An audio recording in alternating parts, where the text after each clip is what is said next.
Chapter 19.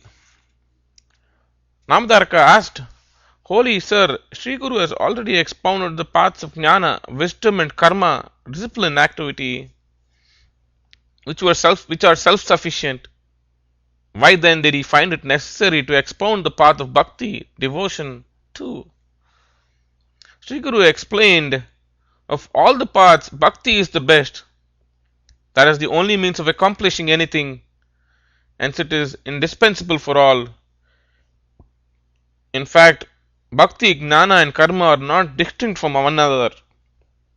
They form a unity and assist each other in leading us to brahmajnana, the perfection of wisdom. The latter cannot be achieved by any one of the paths alone. The devotee who is ever vigilant and of a sattvic nature is the dearest to the Lord. The man devoid of bhakti would be lost in the ocean of phenomenal existence, even though he is assiduous in practicing the karma yoga. A man's faith in and devotion to the God grows stronger, he becomes more and more disinterested in worldly things. Only such a one can pursue the life of virtue and righteousness which is dear to God. Then his heart gets purer and he becomes fit for wisdom. Only one who can achieve such a synthesis of bhakti, jnana and karma can realize non-action. Thereby he will be freed from the bondage of action. Now listen to the stories of the beloved, of the faithful and steadfast devotion will strike root in your heart. Every day some devotee or other used to visit the master and invite him and his disciples to lunch. Once a poor man by name Bhaskar Sharma arrived with provisions of food enough for only 3 persons. But before he could arrange bhiksha for the masters, someone or other used to do so, and Bhaskar Sharma used to join the band of guests. 3 months passed thus. His fellow disciples started insinuating him that he was making a living for himself thus, on the pretext of offering bhiksha to Sri Guru. At last, Sri Guru came to know of this and said to Bhaskar Sharma, Today you arrange bhiksha for me and all the disciples, including yourself. The latter was immensely happy. He fetched vegetables and prepared the food. The master then ordered him to invite all for lunch. When he did so, they heckled him, saying, We are more numerous than the grains of food you have cooked. How dare you invite all of us? When poor Bhaskar Sharma communicated the same to Sri Guru, the Holy One himself personally commanded all of them to join him at lunch. In perfect obedience to his word, all of them took baths, washed their dishes and turned up.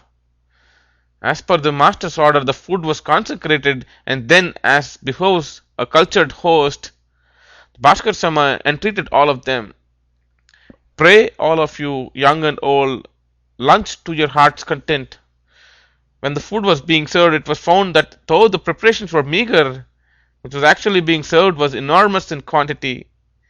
Even after it was served to many people, what was still left in the vessel was much as at first prepared. Everyone ate to his full. Then the master ordered that the poor and even the other creatures like crows and dogs should be fed. At last, after ascertaining that none was left unfed, he threw the rest of the food to the fish in the water. So plentiful was the food available. All those who partook of that day's feast were astounded to recollect how incredibly delicious were the dishes served on that day. They said, We heard that once, when Pandavas were in deep distress, Lord Krishna came to their rescue by feeding the large group of sages who arrived as their guests by his divine power. Now we have witnessed the same miracle. Though the food prepared was scanty, the number of people fed today was exceeding 4,000. Has exceeded 4,000. Though Bhaskar Sharma served the Lord for hardly 3 months, he has proved to be a true disciple. Thus has he earned such grace from the Master. Then he glorified the divine power of Sri Guru. Now listen to another event. There was a barren lady of 60 years named Ganga. She used to visit the master every day and serve him with firm faith. One day, pleased by her loving service, Sri Guru said, "What is your heart's wish?" She replied, "It has been declared by the Shastra that those who are not blessed with sons have no hope of attaining heaven, and that the souls of even those who of their ancestors who, by virtue of their merits, have attained heaven, lose their blissful state and fall to a lower state. Hence, barren as I am much alarmed at my plight." Sri Guru said, "Owing to the force of your karma, you are caught deep in the ocean of delusion. Now that such wisdom has awakened in your heart, you shall be blessed with 2 sons." Amazed at his words, she said, "I have ever been a barren woman, yet by your grace I shall be blessed with motherhood." As a token of his pledge, she tied the end of her garment in a knot and continued,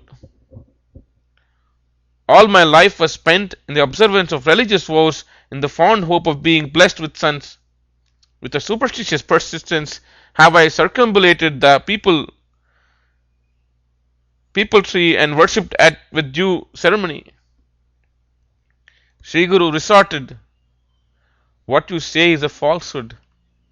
Once Lord Brahma said to sage Narada, 'Divine sage, Lord Vishnu, Lord Shiva, and I ever reside in a people tree. All the deities inhabit its branches. The oceans exist in the twigs. All the sacred rivers dwell in the branches. Sacred cows, religious sacrifices, yagnas. The great sages and even the Vedas dwell in its tender leaves. The people tree, which is so holy, should be duly consecrated and worshipped. One should not touch it during night, at twilight hours, and during the time of rain. One should observe such vows as of continence and silence with all of one's mind, word, and deed, and then worship the sacred tree. You must besmear the lowest part of its trunk with cow dung and chant the Swasti mantra. Then you should bathe it and worship it according to your means. You should contemplate Lord Vishnu with his 8 divine arms. You should wrap a clean cloth or a thread around the neck trunk. Then either while repeating the divine name or chanting a mantra, you should circumambulate it with a slow and steady pace. Both at the commencement and the completion of each circumambulation, you should bow to it with a concentrated mind. If you do so, poverty, delirium, danger, sin, and other kinds of suffering will be terminated. Every step that is taken around the tree with full faith will be as efficacious as the performance as the Aswamedha sacrifice. If you chant the mantra of Saturn, the tormentation by spirits will be ended. If the Rudra mantra is recited, fear of death will be averted. The fruit of feeding pious and learned Brahmins thereafter, bathing, japa, and performance of religious sacrifice underneath, it is indeed unbounded. Wishes for sons and grandchildren will be granted. He who plants a people tree will be elevating his entire lineage to heaven. As many pious Brahmins as 1/10 of the number of circumambulations should be fled, and a golden image of people tree, a cow, and a gingerly seeds should be given away as dana. If you do these, your wish will be fulfilled. Therefore, take a dip in the Sangama and worship the tree there accordingly. You will be blessed with 2 sons. Ganga said, "Sir, now I am 60 years old. Yet I shall, upon your words, do so with faith." And then she commenced her daily circumambulations. On the 4th day at night, Sri Guru appeared in her dream and said, "After worshipping the tree, eat the fruit which Sri Guru gives you, and you will be blessed with offspring." She at once woke up and informed her husband of her dream and continued her avowed adorations with greater zeal. One day the master gave her 2 fruits and said, "After completing your vow, give away proper gifts and then eat these fruits." In the earlier ages, yugas, there were different kinds of children. In this age of Kali, only those born of one's womb and those who are adopted are considered as one's son. It is said that even at the very sight of one's begotten son, the parents are assured of heaven hereafter. You shall be blessed with 2 sons. This will be the fruit of serving me with faith. Ganga went home and did as Sri Guru directed her. After a few days, she had her first menses ever, and after her purifactory bath on the 4th day, she went for Sri Guru's darshan along with her husband. After returning home that night, she conceived. All the people in the village were astonished and praised her good fortune. Her husband Somanath got the appropriate religious ceremonies, Pamsavana, etc. performed. At the proper time, she delivered a girl child. Astrologers predicted that the girl would come to be a pativrata who, through her pativratya, shall elevate all her kinsfolk in holiness. When the child was 12 years old, the elderly parents took her for a darshan of Sri Guru, placed her at his feet, prostrated to him, and said, "The family tree that has been barren has borne fruit by your blessing. If the fruit proves to be a good, all the passers-by along life's path would be benefited. Indeed, barrenness is better than having wicked offspring." Sri Guru caressed the tender child and said, "What the astrologers have foretold of her will come true. This time, do you wish to have a dullard of a son who will live 100 years, or a son who will be a bright learned one but will have a shorter span of life?" The old couple submitted that they wished to be blessed with a son who will be learned and pious, though of a shorter life. Sri Guru blessed them accordingly and sent them away. In the course of time, she had 2 sons. In this way, the barren lady Ganga became a mother by serving the master with unwavering faith. With the passage of time, her children grew up to be wealthy ones, and they too, in their turn, had several children, and after their death attained the heavenly realms. Their daughter too, as per the blessing of the great master, grew up to be an ideal housewife and reached higher states of being along with her husband. But such good fortune accrues only to those endowed with zeal and faith. Those devoid of these qualities, just as the born blind cannot see the sun, fail to win divine grace. The happy couple renounced worldly ties, donned ochre robes, and dedicated the rest of their lives to the service of the master. Thereby they attained liberation. So too a man named Narahari Sharma was afflicted with leprosy. He surrendered himself to Sri Guru and submitted, "O Lord Hari, thou the very being of bliss ultimate, you love your devotees as your own children. I have heard of your fame and come to you for succor." The learned Brahmins consider it a sin ever to look at my face. Even the austerities I have practiced in holy places and my prayers have not cured my fell disease. Pray, heal my illness by your grace. If you too say you cannot do so, I have no choice other than committing suicide in your holy presence, in the hope that at least in my next life I shall win religious merit. The master's heart was moved, and he said, "Even though disease is a consequence of your wicked deeds in a past life, it will be wiped out. If you have faith in my word, plant the dead branch of a fig tree at the Sangama and go on watering it every day.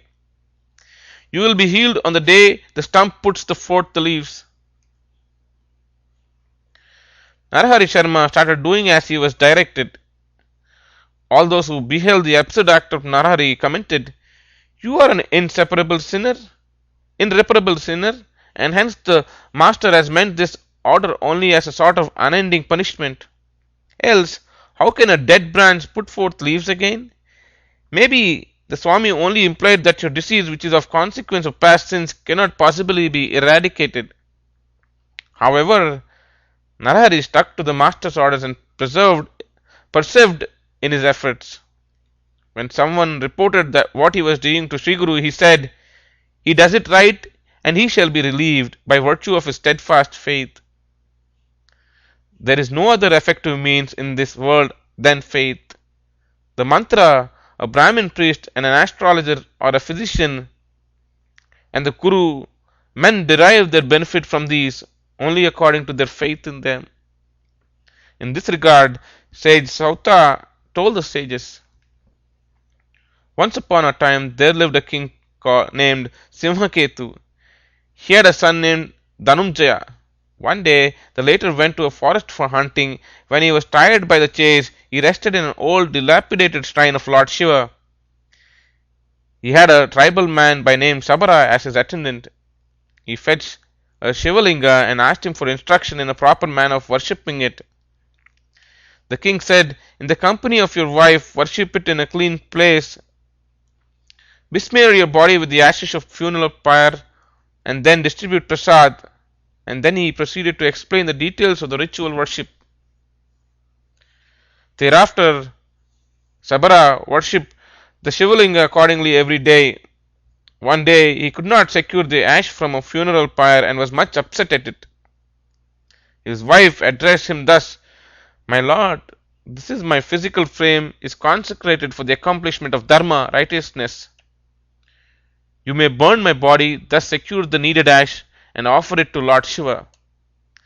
Leave your vain infatuation for my body. I shall sacrifice the transient body to achieve the eternal nearness to Lord Shiva. After all, as per the Hindu law, my body is but a half of your own." And she even insisted. Then the man bolted her inside the hutment and set fire to it. Afterwards, he offered the ash of her burnt body to Lord Shiva and then besmeared his own body with it. After the ritual worship, at the time of distribution of the prasad, by the force of daily habit, he called out her name too. The wonder of it! She came forth as usual and received the prasad, and his hurt was in front of him as before. In amazement, he questioned her about it, and she replied, "I just feel as I awoke from deep slumber. I know nothing else." Then both of them realized the power of Lord Shiva and glorified him heartily. The Lord appeared in front of them and blessed them with joys. Such is the power of bhakti. So saying, Sri Guru sent the people away.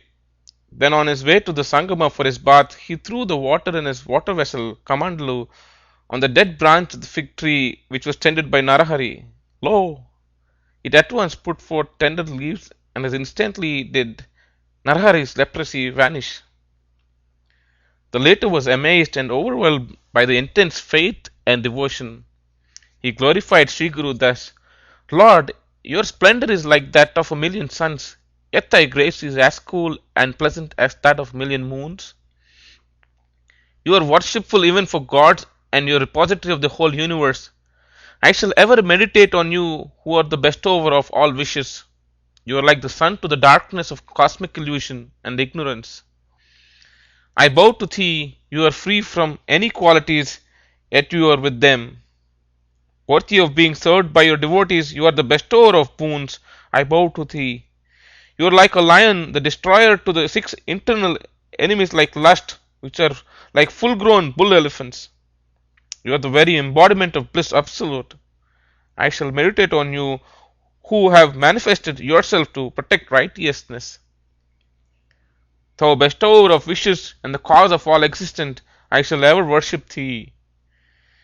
Thou lotus-eyed one, the bearer of staff, Danda, and Kamandalu, the merciful one, I seek refuge in you. You are the object of knowledge of Vedanta. You have the sun, moon, and fire as your 3 eyes. You are of the nature Nadu, Bindu, and Kala.